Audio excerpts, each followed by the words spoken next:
Selamat pagi, perkenalkan saya Anita Sinta Kusuma, salah satu dosen mengajar di Stikes Dayakum Kampus Temanggung.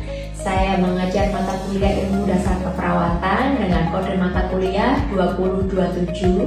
Di sini saya akan membuat video terkait pernyataan diri dosen untuk PDDU KTPT. Di sini akan memberikan gambaran bagaimana mata kuliah keperawatan dasar yang saya ajarkan di semester 2 dengan bobot 3 SKS, 2 SKS teori, dan 1 SKS praktek. Di mana dosen pengajar merupakan tim, terbagi tim di kelas dan juga secara teori, serta untuk tim laboratorium. Dan deskripsi mata kuliahnya ini merupakan mata kuliah tentang ilmu dasar keperawatan yang diberikan sebagai dasar untuk mahasiswa mengetahui kebutuhan dasar manusia. Pengalaman belajar diberikan melalui kuliah, SDD atau Small Class Discussion, serta praktek di laboratorium keperawatan. Adapun capaian pembelajarannya, mahasiswa mampu untuk memahami ilmu keperawatan dasar seperti kebutuhan cairan, kebutuhan nutrisi, oksigen, suhu, serta mereka kompeten dalam melaksanakan pedoman praktek laboratorium keperawatan mengenai kebutuhan dasar manusia. Capaian kompetensi diharapkan mereka mampu mengetahui kebutuhan dasar manusia seperti teori Maslow dan juga faktor yang mempengaruhi kebutuhan dasar manusia, serta mampu untuk mempraktekkan kebutuhan sesuai dengan prosedur di laboratorium keperawatan. Selanjutnya saya akan menjelaskan metode pengajaran menggunakan teknik DIA, Delivery, Interaction, and Assessment, di mana yang pertama menyampaikan secara online dan offline, yaitu hybrid, untuk meningkatkan pengalaman belajar mahasiswa dan menambah semangat untuk mengetahui materi yang dipelajari. Lalu interaction, bagaimana interaksi yang dilakukan baik menggunakan metode online, offline, ataupun menggunakan sesi small class discussion dengan tanya jawab, diskusi bersama. Yang terakhir, asesmen penilaian adalah sebesar 60% bobot untuk teori dan 30% untuk skill lab serta soft skill sebanyak 10%. Berikut cuplikan dari Small Class Discussion. Selamat siang teman-teman. Siang. Oke, hari ini kita akan belajar spesifik tentang kebutuhan cairan dan elektrolit. Seperti yang diajarkan di tingkat kedua, bahwa kebutuhan cairan elektrolit akan teman-teman gunakan dan butuhkan saat teman-teman melakukan asuhan perawatan, terutama dalam menghitung kekesan infus, dalam menghitung kebutuhan dalam cairan pasien. Ya, lanjut. Nah, ini cairan tubuh kita ada dua utamanya, yaitu zat pelarut dan yang terlarut, serta elektrolit, ada ion positif serta ion negatif di dalam tubuh pasien. Lanjut. Nah, kebutuhan cairan di dalam tubuh kita itu ada 4 organ vital yang biasanya mengatur, ada ginjal, kulit, paru, serta GI atau gastrointestinal.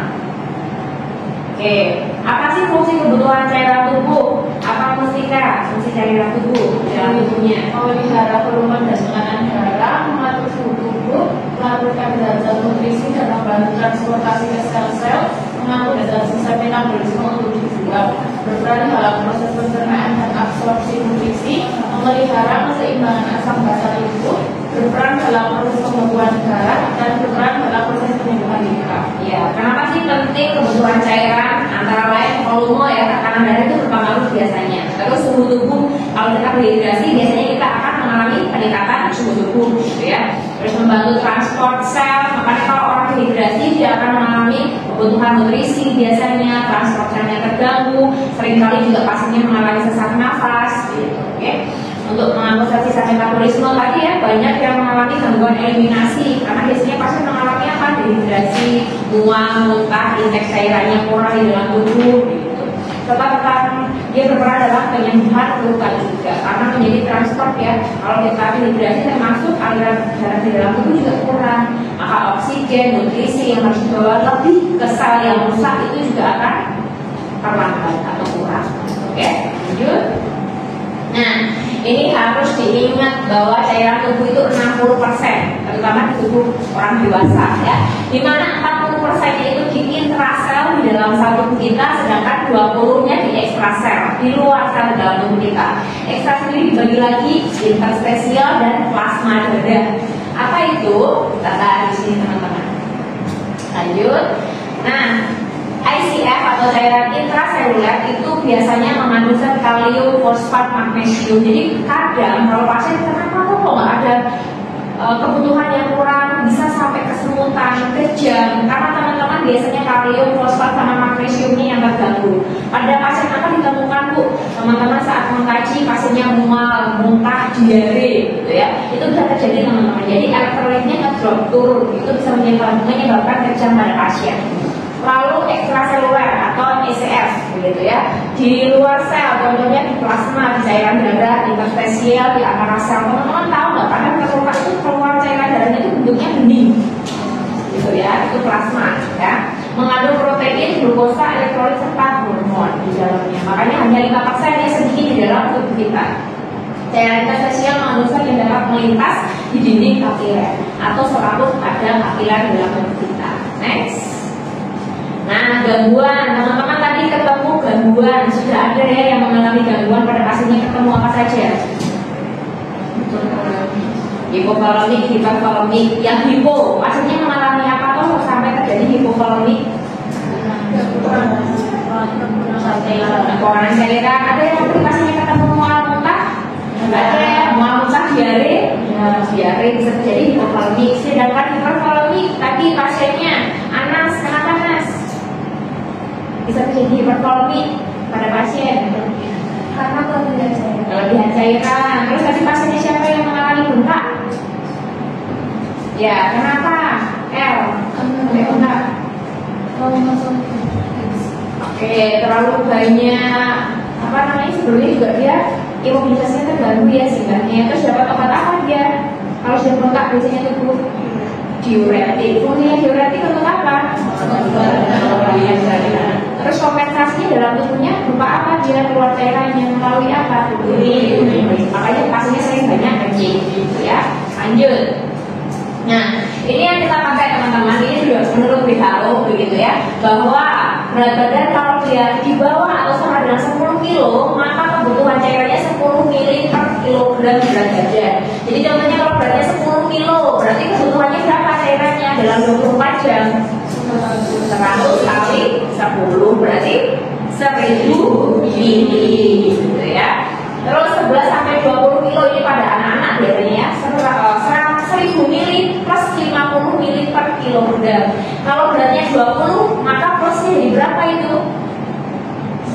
50 kalikan 50. Berapa kalau kali 50? 2.500. Maka kebutuhannya 1000 tambah 2.500. Berapa? 3,5. Oke. Terus sama, kalau dari 20, 1.500 ditambah 20 mili per kilonya. Seperti teman-teman, beratnya berapa nih? Beratnya berapa? 50 lah ya katakan ya. Berapa berarti kebutuhannya cairan? 50 dikalikan minimal adalah 30 berapa? Ya, 1.500 ya, sampai 1.650-an. Kebutuhannya teman-teman sehari. Berapa botol kira-kira teman minum sehari? 8 botol.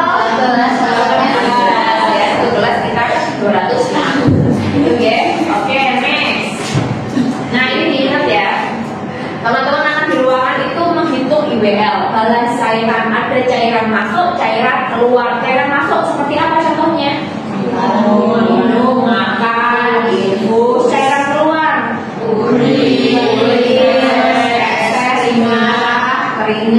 keringat bisa diperes nggak? Berapa nih, berapa mili saya keringatan? Akan dihitungnya dalam bentuk IBL, insensible water loss. Artinya ya nggak tampak, tapi kita mengeluarkan cairan di dalam tubuh kita, gitu ya. Oke, lanjut.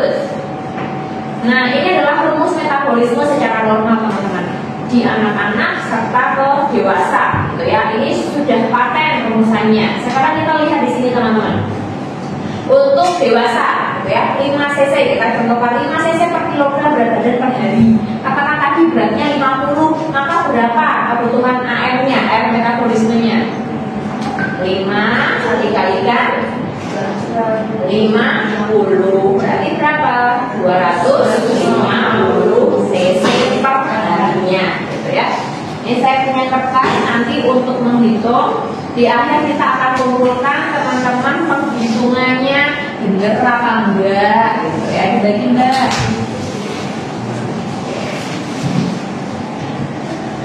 Diberi nama nanti ya. Ada tidak? Kurang berapa ini? Ya, 2 ya. Ini juga boleh diberikan nama. Siapa yang belum kasih teman-temannya ya? Itu kasih nama ya. Oke, kita lanjut ya. Sekarang contohnya anak 3 tahun dengan beratnya 10 kilo, maka AM-nya berapa? 3 tahun berat 10 kilo. AM-nya berapa?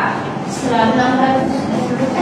Berarti 10 kali 8. Berapa berarti? 80 cc per kilogram berat badan per hari. Itu AM-nya.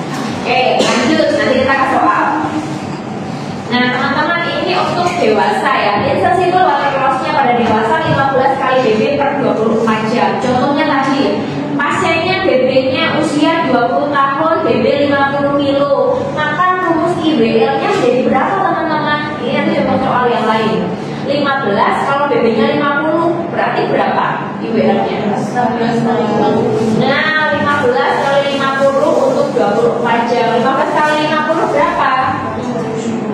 750 cc per 24 jam. Bu, kalau per jamnya berapa? Maka dibagi 24. 750 bagi 24. Nanti ketemunya itu adalah per jamnya. Kenapa butuh per jam, Bu? Biasanya teman-teman disuruh hitung satu shift berapa jam? 8 jam. Maka nanti ketemu 8 kali per jamnya berapa? Karena tadi ya, per menitnya per jamnya 10 cc. Kalau 8 jam berarti ketemu berapa IWL-nya? Teman-teman pakai 10 kali kan 80 cc. Gitu ya. Contoh soal lain. Tuan A BB 60 suhu 37 normal ya suhunya ya. IWL-nya berapa? 15. Rumus ya, masukkan 60 per 24. Maka ketemu berapa, Bu? 900 dibagikan 24. Ketemu per jamnya 375. Soal sekarang, kalau teman-teman sih pagi 8 jam, maka insensibel water loss-nya IWL dalam 8 jam itu berapa? Dalam 8 jam IWL-nya berapa? Maka rumusnya 8 dikalikan 37,5. Berapa itu kebutuhannya? Pertama itu ya. Oke, kita lanjut ya, ditulis soalnya dulu ya. Next. Nah, sekarang untuk anak agak berbeda ya teman-teman ya. Di sini anak itu contoh, jadi 30 dikurangi usia anak dalam tahun. Bu, misalnya 7 tahun lebih 2 hari, nggak usah dihitung 7 tahunnya aja yang dipakai gitu ya. Contohnya anak C usia 10 tahun, beratnya 25, maka IWL-nya adalah masukkan rumusnya 30 dikurangi 10 gitu ya, dikalikan 25, berat badannya ini dibagi per 24 jam. Kalau nggak ditanya per jamnya, persisnya nggak usah dibagi teman-teman, pure 24 jam saja. Contohnya Bu, ketemu ya, 30 kurangi 10 tahun usianya 20, berat badannya 25. Dalam 24 jam berapa IWL anak tersebut? 500 bagi 2 per 24 jam. Ketemu 500 ini untuk 24 jam. Tapi kalau teman-teman satu shift tadi 8 jam, maka dibagi 8 lagi, ketemunya 20,83 cc per jam. Paham ya? Kalau di sini diganti anaknya usia 5 tahun, beratnya 10 kilo, berarti bagaimana teman-teman? 30 kurangi berapa? 5. Terus dikali berapa? 10. Ketemu berapa? 25. Dikali berapa tadi? 10. Kebutuhan IWL-nya berapa? 25 kali 10. Dalam 24 jam. Paham?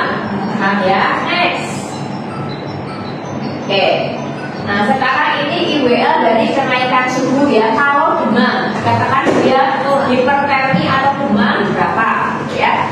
Demam ada tambahannya teman-teman, itu adalah 10% dari cairan masuk. Jadi ya, minum, makan, infus berapa di total itu cairan masuk.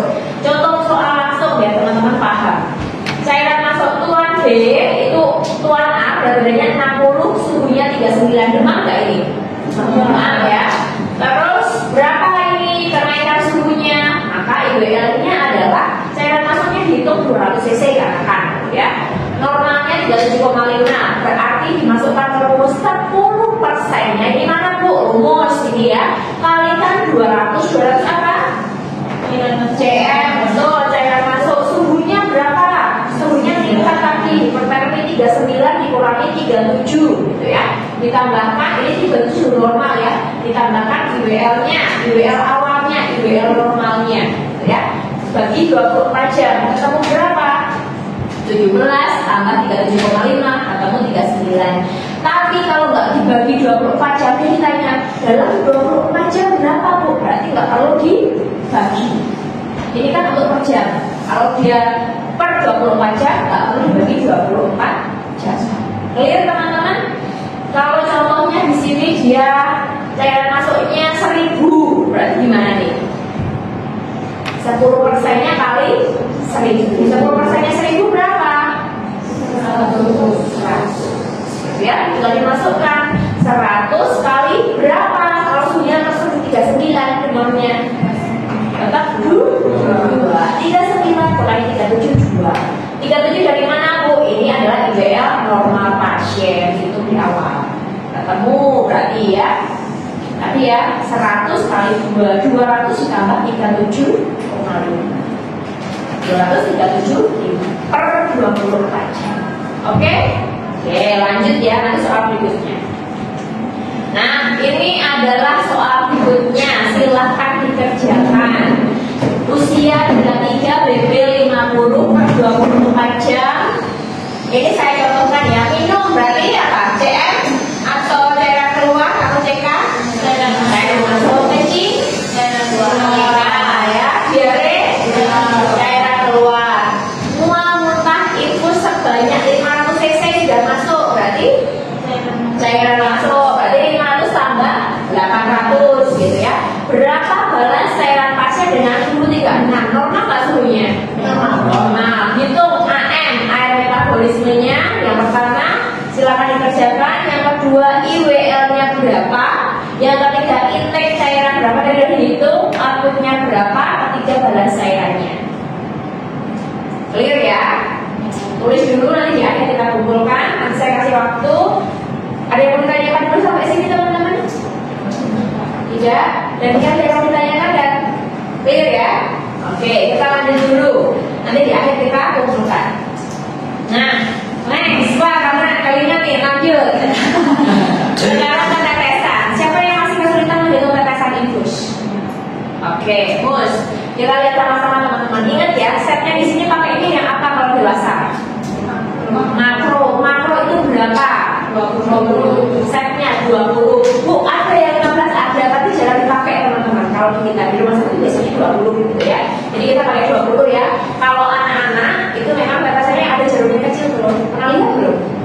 Nah ya, itu adalah 60 ya. Tetesan infusnya, faktor tetesnya.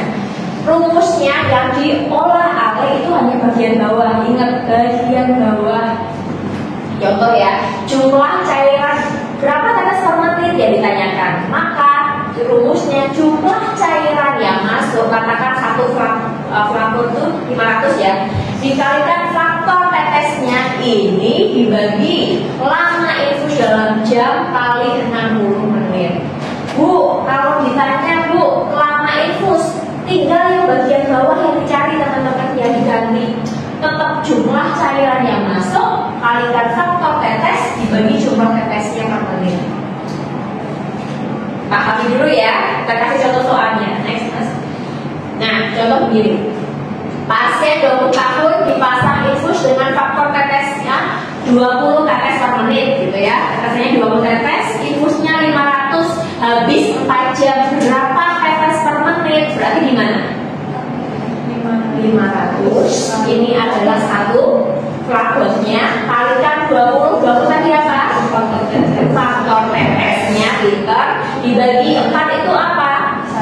Jamnya, dikalikan 60 itu apa? Menit. Ketemu berapa Bu? 1000 bagi 240. Pas satu kita bulatkan ke atas 42 ppm. Kalau ditanya tadi kebalikannya, habis dalam berapa jam ini 500 cc? Kalau katanya 20, berarti gimana harusnya? 100 kali 20 nya sama karena tetesannya per berapa?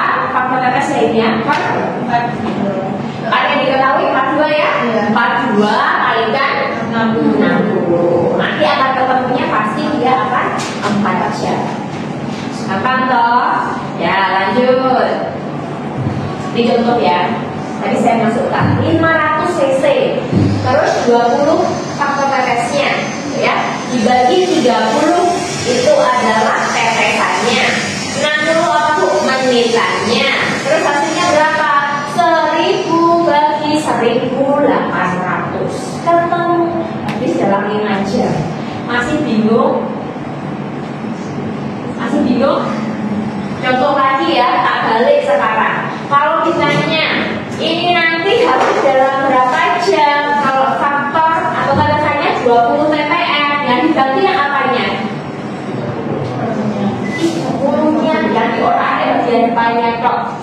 Clear? Jadi ini yang diganti. Kalau ditanya lagi, lama tetesannya berapa menit? Berapa cc per menit? Atau berapa ppm tetes per menit? Maka yang diganti gimana? 30-nya. Misalnya gini ya, Bu, habis dalam 5 jam, maka berapa ppm Bu? Gimana yang diganti? 500 kali 20, tinggal ini yang diganti, ya. 5 kalikan 60. Nanti pasti ketemu di sini dia ada 30 ppm. Jadi yang nggak usah bingung, yang diganti hanya yang bawah pojok. Oke? Oke, ada yang mau ditanyakan sampai sini? Clear Bu? Boleh. Kalau monitor kesan ini sih loh, itu kita harus benar-benar liatin tetesannya per 1 menit.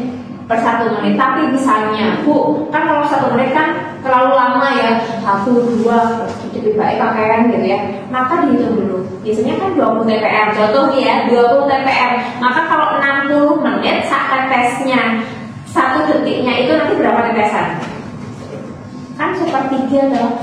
60 bagi 20, maka setiap 3 detik dia 1 tetesan. Itu gampangannya. Jadi 20 ppm berarti saat menit itu untuk 20. Berarti berapa tetesan? 1, 2, 3 detik 1 tetes. Seperti itu dulu. Baru nanti dihitung. Oh 1, 2, 3 masih bener nih. Sampai tes. Baru kita hitung full 1 menit. Begitu. Kalau teman-teman hitung dulu 1 menit, gitu ya kesuwen nih. Ternyata belum nih. Rasanya terlalu cepat misalnya gitu. Jadi dihitung dulu. Kalau lagi dihitungnya 15 ppm tetesannya, berarti per berapa detik tetesannya? Kalau 15 ppm per pirang detik, berapa detik nih? Kalau 20 kan 1, 4. Kalau 20 kan 3 ya, 1, 2, 3 tetes. Kalau 15 ppm, 15 tetes per menit, maka 4. Dari mana Bu? 60 bagi 15. 4. Setiap 4 detik 2, 4 sak tetes dulu. Gampang loh? Saya sekarang ya, lanjut.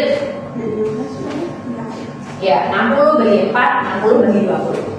Nah, ini teman-teman yang perlu teman-teman kaji. Tadi sudah ketemu pasiennya, riwayatnya seperti apa, faktor yang hubungan yang menyebabkan dia hipervolemik, hipovolemik itu dikaji ya. Pengkajian fisik, ingat clinical sign-nya. Orang kalau dehidrasi maka apa yang dilihat? Mukosa bibirnya kering kayak saya, mukosa bibir kering ya. Konjungtivanya bagaimana? Anemis, itu wajib clinical sign-nya. Turgor kulitnya lebih dari 1 detik gitu. Kalau normal teman-teman coba ini kan kalau kita nggak dehidrasi kan semenit balik ya. Tapi kalau pasiennya L tadi dipejat itu pasti dia akan kembali lebih dari 1 detik karena dia pada kaki gitu. Oke? Lanjut ya. Ya sedikit lagi. Nah ini diagnosa yang bisa ditetapkan, kekurangan volume cairan atau kalau di SDKI kita bisa juga angkat yang hipo ya, hipo kalorinya, penyebabnya banyak. Contohnya tadi sudah banyak pasiennya nih, ada yang dehidrasi, ada yang dia mengalami, pasiennya Daniel mengalami diare, mengalami apa ya? Pasien sudah mual ya, mual muntah ya? Oh nggak ada, nyerinya. Yang diare tadi pasiennya siapa? Ya, anak itu pasiennya diare, maka dia mengalami kekurangan volume cairan, maka dikaji ya. Next. Kelebihan, contohnya pasiennya L, kelebihan karena edema, bengkak. Teman-teman besok kalau bengkak, kita cek piting edem. Mau piting edem enggak? Tidak. Jadi ini misal kakinya pasien ya, tunjuk dengan jarinya teman-teman, piting edemnya seberapa dalam. Kalau kita kan di sini normal ya, nggak ada. Tapi kalau piting edem teman-teman itu lambat, naiknya lambat. Ukur dengan penggaris berapa senti. Maka disebutkan piting edem plus 2 cm, biasanya kan seperti itu. Itu piting edem namanya, gitu ya. Klik lagi mas. Nah, intervensinya sama. Kalau sudah ngangkat, mual, ya, nausea, maka kita perlu mengangkat lagi nutrisi dari kebutuhan tubuh nggak? Tadi ya, misalnya nausea bu, dia kekurangan cairannya karena mual, muntah, ngangkat lagi defisit nutrisi, nyambung nggak? Kalau teman-teman lihat itu kan sama intervensinya, begitu ya. Kayak pasiennya Daniel, makanya saya suruh milih mau nutrisinya atau mau nauseanya, karena berhubungan dengan mual, muntah, contohnya begitu. Ya, lakukan mobilisasi melalui pengaturan posisi kalau diperlukan. Kalau orang bengkak nggak, ada teman-teman suruh diam terus, kira-kira bengkaknya berkurang nggak? Makanya suruh apa? Mobilisasi, walaupun susah bu, mobilisasi tempat tidur itu diperlukan. Miring kanan, miring kiri, sedikit elevasi kakinya, gitu. Ya. Anjurkan mempertahankan keseimbangan cairan. Ya, kalau pasien-pasien dehidrasi ya disuruh keseimbangan cairannya dipenuhi. Bu, kalau edem bengkak bu, hipervolemik, apakah dipertahankan keseimbangan cairannya? Iya, kalau nggak dipertahankan ya minum terus, gitu ya. Percuma diuretiknya, dia masuknya banyak, kencingnya juga banyak, ya nggak kebutuhan cairannya nggak terpenuhi nanti, gitu ya. Lanjut. Nah, di evaluasi ini yang wajib nanti teman-teman perhatikan. Nilai elektrolit, jumlah asupan dan pengeluaran seimbang, balance tidak, struktur kulitnya, tidak terjadi edema, kalau dia bengkak itu yang harus dievaluasi, gitu ya. Next. Oke, ada yang mau ditanyakan sampai sini teman-teman? Tidak ada? Oke, nanti soalnya silakan dikerjakan, diberikan nama, saya berikan waktu 10 menit. Ini untuk membantu tambahan dari nilai tugas teman-teman. Dan mencoba juga nanti membuat asuhan keperawatan. Begitu? Sampai sini sudah ditanyakan sebelumnya? Tidak ada. Baik, terima kasih untuk waktu yang sudah diberikan. Kita sudah selesai untuk mereview kebutuhan cairan dan pada pasien. Begitu, saya harap ini bisa teman-teman aplikasikan nanti membuat asuhan keperawatan serta memberikan intervensi kepada pasien. Begitu. Kalau sudah ada yang mau ditanyakan kembali, saya tutup perkuliahan pada siang hari ini. Terima kasih. Dan sebelumnya kita tutup dengan doa. Ya. Jangan ada kuliah lagi ya setelah ini ya. Mari kita berdoa. Kami mengucap syukur ya Bapak untuk segala berkat-Mu. Kami telah menyelesaikan perkuliahan pada siang hari ini ya Bapak. Kiranya apa yang kami dapat akan bisa kami gunakan dalam memberikan asuhan keperawatan kepada pasien kami ya Bapak.